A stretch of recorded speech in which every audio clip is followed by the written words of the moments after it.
I'm Ashlyn with the James G. Martin Center for Academic Renewal. And today we've got an author on to talk about his experience with a K through 12 teacher education program, um, and just what he has learned from his time at Stanford. If you'd like to go ahead and introduce yourself, that'd be great. Yeah, hey Ashlyn. Yeah, my name's Thibaut. I'll just go over kind of my history with education. I started as a ESL teacher. That's English as a second language. So I taught abroad. I taught in the Boston area, and those were mostly private programs. And I was in the Navy for a while, and then I wanted to get back into education. So I went to Stanford. I did their education policy program. I was lucky enough after that to actually work in schools. I worked in school operations for charter schools in Nashville, Tennessee, and I just spent a year at an independent school in Charleston, South Carolina, which is where I live now. And recently I transitioned. I work now for a school choice advocacy organization that is based out of Florida, but I still live in Charleston. So yeah, a little bit of kind of different experiences in education and private programs, charter schools, and I'm really interested in policy in general, especially the content of what we teach our kids in school. Awesome. Thank you for that introduction. So, you recently wrote a piece for Minding the Campus that I thought was very interesting. You shared a little bit about your experience at Stanford and then also just some things that you saw for the teacher education program. And I would just like you to tell us a little bit about that experience and what kind of surprised you about the quality of that program. Yeah, I think, I chose Stanford, hoping that it would be maybe have people with more diverse viewpoints. It was also the home of the Hoover Institution, which I was interested in. Um, I think overall, obviously it's a very large, wealthy organization. So there's a lot of good things happening at Stanford, but I think as far as the curriculum and what the actual professors are teaching, I think I was a little bit disappointed. Um, for me, education policy should center around what kids learn. That's sort of the function of a school, a public school is, to teach content to kids. We can certainly argue about what that content is, what it ought to be. But I just felt that what I found was more of a sociology program.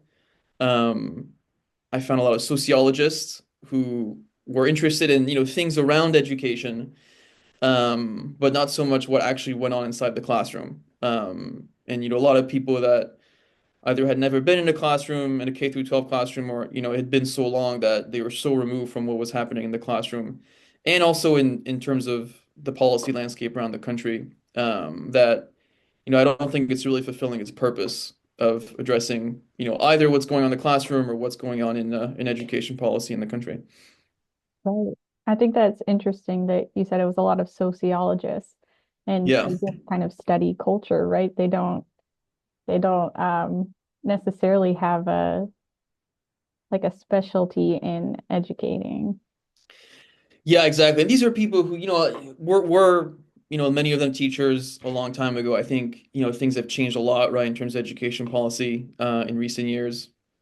Um, but yeah, I think these are people who, again, they sort of study things around education, right? They look at finance, they look at, all kinds of statistics around education, which to me is a sort of separate topic, right? There's nothing wrong with Right, education. right. I think it's an important topic, and it's completely valid what they're studying, what they're writing about, but that's not what an education school should sort of center around, right? Those classes are important. I'm glad I took them, but the problem is those things have replaced what the function of a school is, right? Which again is to teach at least something, right? Again, we can Right. argue what that is, but when you sort of continually ignore those things, then suddenly you find yourself in, especially in this program that's supposed to be, one of the best in the country. I think you just find a lack of expertise and knowledge and thinking just around, actually what do act do schools actually do? Right. Okay. So one thing you stated in your article was, okay, so I could hardly anticipate the indifference that one of the self-professed top education schools in the world would show towards teaching education in a formal sense. That is, what students in K through 12 schools ought to learn and how to teach it. So I think we kind of were discussing that already. So we also have seen that issue with a lot of education programs at colleges and universities. Uh, why is this an issue? Like, what's the problem with not being clear on what kids should learn and how to teach it? Yeah, I think when I took the program, I think I couldn't really like, express that, right? Like what the issue was. Hmm. I knew there was something sort of strange about what I was seeing. It wasn't until I started to study this from, during and even after the program. So one of the studies I mentioned in my article is from organization called NCTQ. They're the National Council on Teacher Quality. And they are the best sort of watchdogs in the country of what teacher prep programs are doing and how they're doing. And they do a teacher prep review, I believe, every 2 years, where they sort of analyze how teacher prep programs are doing at teaching some of the basics, right, of what should we teach in school. So they look at the science of reading, Hmm. mathematics instruction, science, the humanities, and year after year they find that these programs, right, about, I mean, at least 95% are administered by universities, are sort of failing at doing the basics, right? So like Stanford, they gave him an F in literacy instruction, which is sort of baffling, right? I mean, it's totally shocking that, again, one of the best schools in the country is not teaching the fundamentals of literacy to Hmm. their teacher candidates, and that should be the basic things we teach kids in school, right? You start with literacy, right? Kids Right. enter, I mean, even pre-K in some states or kindergarten or first grade. And the first thing you learn is the alphabet, you learn phonics. It's the foundation of everything you learn. So, um, when you're not teaching teachers that, they're going into the classroom unprepared to teach those things, right? And that's what I've seen in schools. I think it's what a lot of people would attest to.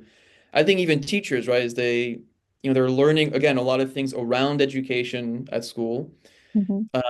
and then they get to an actual school, an actual elementary school or middle school, and they're handed a curriculum, right? They're handed state standards that maybe they've seen, maybe they haven't, and they're not really prepared to teach it because the school hasn't really revolved around that, you know. So, in the end, it affects our teachers, and I think, right, it goes a long way to explaining, the problems with academic performance we've seen in the US, and we've seen pretty stagnant scores among our students for decades, right? You look at NAEP, just sort of the nation's report card, and we've really, I mean, the past 2 decades, we've barely seen any progress in math or literacy. And when you think about, we spend more on education than most developed countries. We spend more than some of the, top performing countries in East Asia or Europe. Students spend, right, right, an insane amount of tuition for these universities, Right. and they're coming out of it unprepared to teach, right? Which is completely insane, and it's most unfair to kids, right? It's most unfair to students and their parents Hmm. who are trusting their public schools and their teachers to teach their kids, and it's not happening. So there's something really wrong, I think, in the system, between policy making and universities that where we've totally failed at that, despite the enormous amount of resources we spend, not just public, but private in this country. Hmm. Right. It seems like it's kind of a self-perpetuating cycle of if the education for the future teachers is not where it needs to be, then the students aren't getting educated to then go on to get degrees. And Yeah. it's just like it keeps going. So we need to find the solution. Um, so you mentioned in your article that a lot of what you saw was trying to make K through 12 education more equitable. And I'd love to hear more about that and how you saw that play out. Yeah, and this, again, this goes back to this idea of like these have become sort of sociology schools. Mhm. So yeah, I think there's like a logical fallacy, in my opinion, that I don't think these schools are seeing, which is, I think we all have the same goal, right? We all believe that public education should make society more equitable, right? I believe in that too. But the problem is they sort of think that the way to get to that is to make the education system itself more equitable or to make more schools more equitable, right? Mhm. But you're essentially saying it that it's both the means and the end, right? When in fact, we make society more equitable by making a high quality education system. Right. But a high quality education system isn't just equitable because equity by itself means nothing, right? Like a school, a classroom is equitable if each student is learning nothing, right? Mhm. That's technically an equitable classroom, right? And I think we've seen that in a lot of states that have like slashed, like AP courses, for example, Mhm. right? They're operating under the assumption that if you like lower the quality of education or if you eliminate standardized tests, then we make things more equitable. But like you're not helping anyone out when you do that. You're just sort of lowering the bar and Mhm. you're not helping the kids who are more disadvantaged, right? Right. Who have historically struggled in school. You're not helping them to actually catch up to those kids who enjoy more privileges because of their family background. So Mhm. it's a kind of like complete, I think, to me, logical conundrum. Um, and yeah, I mean, I think the way to solve that is, again, you have to think about, well, what is it that we want to teach in school, right? What is the standard? And then when we look at groups of students who, historically underperform, the role of the public schools is to help those kids catch up, right? How do we help Right. those kids through standards, through high quality teaching, get to the standards we want? Whereas universities, and I think part of that is because these professors are so removed from schools, right? Um, I mean, a lot of their kids probably go to private schools or go to very good public schools that are essentially private schools, right? Because they're, it's Mhm. you sort of pay for it through your zip code, right? If it's a good public Right. school. Um, I think they don't quite understand the needs that, underprivileged communities have and what's going on inside these schools. Mhm. So in your time teaching at, you said a charter school, had, Yeah, I taught it in private programs, and I was a school leader in charter schools, and then an independent school here in Charleston that was technically not a charter, but we were privately managed, so sort of like a charter school. okay. I'm curious, uh, did you see any of that in your time teaching or working in schools? Like, did that kind of bridge the gap with what you're saying? Like the professors were kind of removed from the issues. Did you feel like you could kind of get better experience hands-on? Yes, yeah, I think what we're seeing in schools in the US is like especially charter schools, right? Because they are trying to sort of set a higher standard for themselves. Hmm. They are making up for the lack of teacher prep. So schools and, well, both school districts and I think independent charter networks or private schools are paying a lot of money for coaching, right? It's like charter schools are very coaching heavy. Summer professional development tends to be longer, a little more intense. And then throughout the year, there's a lot of like after school development going on. Hmm. Um, and some of those things are really basic, right? They're teaching teachers like how to teach, right? Teaching them teacher moves, right? How to move around a classroom, how to administer a test. But they're also supplementing things like content, right? Talking about the science of reading, talking about what's in the state test, how to prepare kids for the state test. And we also do a lot of outside testing, right? Schools pay for these sort of private tests that's very common in the US, because in a sense we don't really trust the curriculum and the tests that we're given publicly. Hmm. Um, so I think some schools are making up for that as best they can, and I think generally charter schools have been shown to do better at that because they use their resources better than public school districts, traditional schools. But yeah, I think you see in the sense that especially when you have new teachers, they sort of sometimes a lot of times feel unprepared to be in the classroom, right? You can tell their knowledge isn't quite there, Hmm. and also I think because we hire teachers that's not necessarily from our own state.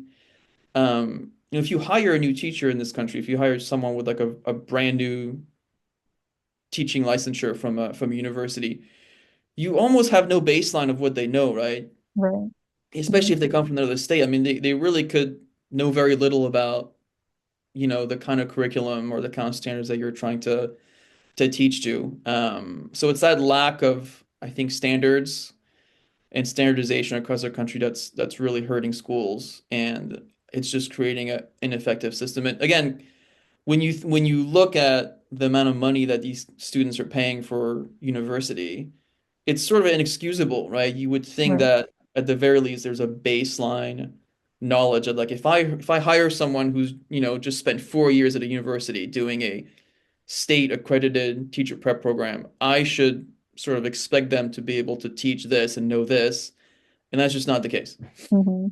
I feel like that's kind of a common issue we're seeing with like the transition from degree to job is that employers are having to kind of fill that gap of this student just graduated, but they can't quite do the job, even though the, purpose of the university is to prepare the students for the job. It's very curious why that is such a Yeah. common problem. No, I completely agree with you. I think it's a problem all throughout. I think it's even more obvious with I think education because they're all going into a public education system Right. that Almost. should theoretically these schools should, right? The state in the US, states are in charge of education. So like public Mhm. schools should be operating under the same standards. Right. Um, and so I think the issue becomes even more obvious when you have a single system and yet kids in some states that are even coming from public universities, well, I say kids, young Mhm. teachers, Yeah. are not, they don't seem to have the kind of knowledge that you would think they would have. So, it's so almost intensified, I think, with the education system. Right. And of course, like you get a lot of knowledge from hands-on on the job experience, but it is, I feel like I would be very nervous jumping into a teaching career if I didn't feel confident in what I knew. So, one thing that you said was that few of the faculty you interacted with could answer the question, what ought students learn in school? And I was just curious, did you leave your program with a clear understanding of that yourself? And how is that lack of direction setting our future teachers up for success or probably failure? I think I would say no to answer your question, right? Yeah. That's something that I was really interested in, so it's something that I studied on my own. I Hmm. think, I will say within these universities there are people doing great things, right? Right. Obviously Stanford, right? Very wealthy, huge organization. There's a lot of stuff going on that's outside the traditional classroom. Hmm. So a lot of sort of independent research, nonprofits, organizations that work under the Stanford umbrella. For example, there's a great organization. I think they recently changed their name. I want to say it's the Digital Learner Inquiry Group. They create free curricula, like free content and resources for teachers, right? Hmm. There are people studying neuroscience, right, and how the brain learns information in the classroom. These things are great, right? These are people that work sort of under the Stanford name, but they're working in silos, and that some of that stuff that I think is most applicable to what teachers do to content is not making its way to the sort of traditional curriculum of the university. Hmm. My program was pretty open-ended. I could sort of pick and choose a lot of classes I took. I was able to supplement, my traditional seminar with things that interested me, things like, neuroscience, how people actually learn. I was able to like do some actual teaching, some mentoring, some reading intervention for kids, and I got college credit for that. So there's a lot of great things happening. But again, you have to look for it, right? So if you're not looking for it, especially for, undergraduates and people who are entering this world without a lot of prior knowledge of it, you're not going to automatically get it, right? You're not being told what the standard is. Um, and again, because all these universities are private, like Stanford, right? Even though they're authorized to give a teaching license, they're sort of operating under, as you know, this umbrella of academic freedom. And so this is changing a little bit in some states, but traditionally these universities kind of do what they want, right? And the state says we're kind of going to give you a license, but we're not really going to track what you're doing, and we're not really going to make sure that you're sort of sticking to the standards that the policymakers have created in the state. Right. So I want to pull one more quote that you had. It was probably my favorite thing because you just wrapped it up so nicely with a little bow. Um, you said it's not the purpose of an education system to simply be equitable. Rather, public schools make society more equitable because they raise the education level of those who in the past didn't have access to formal education. So, why do you think that that's an important thing for professors and students to understand? And just in your own opinion, since it might not be happening like to the effect that we need it to, what do you think we can do to change that? Yeah, but I think it goes back to again, right? What is equity, right? Equity is the goal. It's the end, but it's not the means. And I just think professors, universities have lost track of the function of a school. The function of a school is to teach content. And like I said, right, we can argue, we're as a democracy what we want to teach in school. I don't think that's set in stone. It doesn't necessarily need to be just the traditional academic subjects. But what's interesting is when you look at these professors, who make up the majority of teaching faculty, um, they're not really able to give an alternative, right? Because what I would say is if you don't think that schools should teach more traditional subjects, um, then what should they teach, right? Give me the alternative. Mhm. And they really are completely unable to do that in any kind of coherent way, right? To tell us, is there an alternative to what schools should teach that is not academics? I think parents still expect that out of schools. I think especially in lower income communities, especially so, they want their kids to learn traditional academics and they want their kids to be prepared for college. Um, and so there's no alternative coming out of universities. I think the alternatives, the innovation is coming out of independent schools, right? Charter schools, the private sector. Mhm. Um, and what we're seeing in universities is, again, sociology, right? The sociology of what goes on around education. Um, so, I mean, as far as how to fix it, I think it's, you know, education is under the charge of the state. So it is the state's function or responsibility to create education policy. So it should be set at the state level. I think that's step number one is each state should set strong standards as far as what should be taught in schools. Because if we don't have that, then there's nothing that we can hold universities accountable to, which is what's been happening, I think, for, 100 years or so in the US.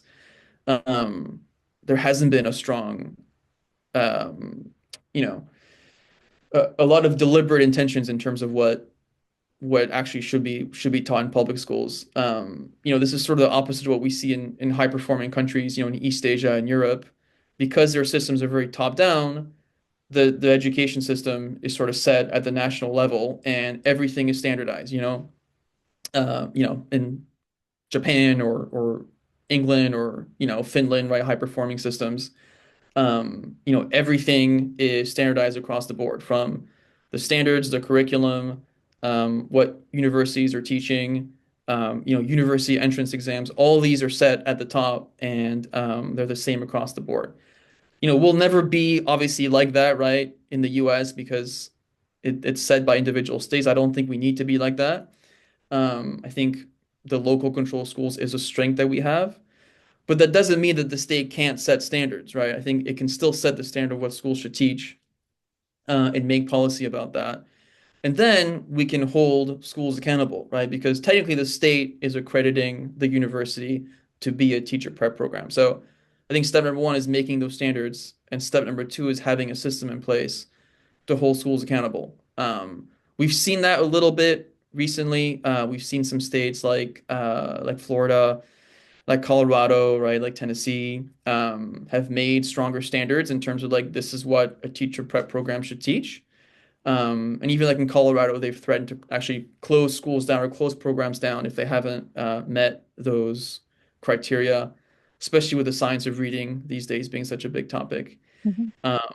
But it comes down to policymakers in the state, right? Because they're the ones ultimately that have the power to hold schools accountable. Nobody else can, right? The public school system is so fragmented. It's local school boards, it's independent districts. They have no say in terms of what universities teach. So unless policymakers take on that responsibility, there's really no other way that it changes. Unless you're forcing schools to sort of teach their own teachers, which is what we're kind of seeing a little bit these days. Well, thank you. I have really enjoyed our conversation. I think it's a very good topic for this particular season. And I just appreciate your input.